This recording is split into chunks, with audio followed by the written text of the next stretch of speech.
और बीजेपी नेता दिलीप घोष भी हमारे साथ इस वक्त जुड़ चुके हैं। दिलीप जी, पहले तो अभी शुरुआती रुझानों के साथ शुरुआती बधाई ले लीजिए आप, लेकिन क्या जो आंकड़े दिख रहे हैं वो कितने दूर तक जाते नजर आते हैं आपको?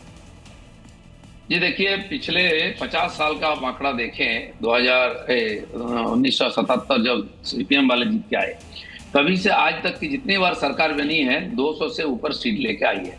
211 मिनिमम था और 251 मैक्सिमम वामपंथियों ने मिला था उनको। इसलिए ये ट्रेडिशन रहा है बंगाल की, जिसको देते हैं लोग भरपूर देते हैं, फिर उसको समय देते हैं। उनको 34 साल दिया, ममता जी को 15 साल दिया। आप लोगों का सहन के बाहर हो गया है स्थिति।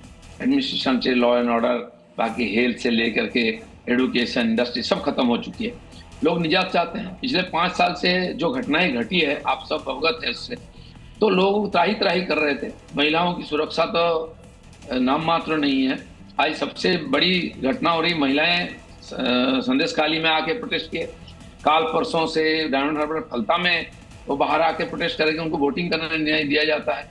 तो लोगों ने इसका विरोध में वोटिंग किया है, नहीं तो 95-6% वोटिंग करना कोई आम बात नहीं है।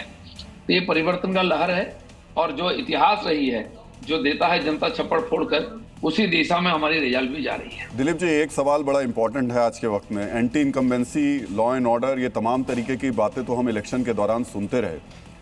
अब इसको ऊपर रखें या फिर बीजेपी की स्ट्रेटेजी, आपके पास सुनील बंसल और भूपेंद्र यादव जैसे जो नेता जमीन पर काम कर रहे थे, उनको ऊपर रखें? नहीं, देखिए, दोनों बात है। जब जनता मन नहीं बनाता है, आप पिछले बार हम लोग कम प्रयास नहीं किए थे, और ये सारे हमारे वरिष्ठ नेता, माननीय प्रधानमंत्री, माननीय अमित शाह जी, नड्डा जी, और जितने सारे हमारे धुरंधर सब लगे थे। नया संगठन था, हमारे सारे कार्यकर्ता युवा थे। 10 साल पहले अनुभव कम था, 16 से फिर 21 में, और हिंसा भयंकर था। और ये फर्जी वोटिंग, 91 लाख जो वोट माइनस हुआ, इसमें ज्यादातर फोर्स वोटिंग होता था। 50 लाख मानो हमसे ज्यादा वोट है तो यही होता था, और 10% वो दूसरा फोर्स वोटिंग होता था। ये छट गया है।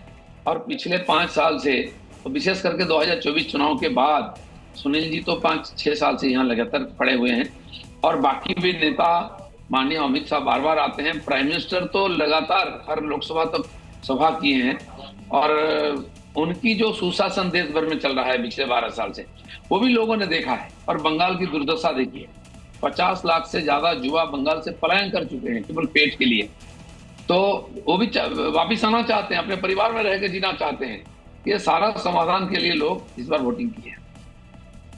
दिलीप जी, अब सवाल यहाँ पर ये, कई लोग पहले भी पूछते थे कि फिर बंगाल में सीएम फेस कौन होगा, शुभेंदु अधिकारी या दिलीप घोष जो भी इस वक्त हमसे मुखातिब है, कौन होगा?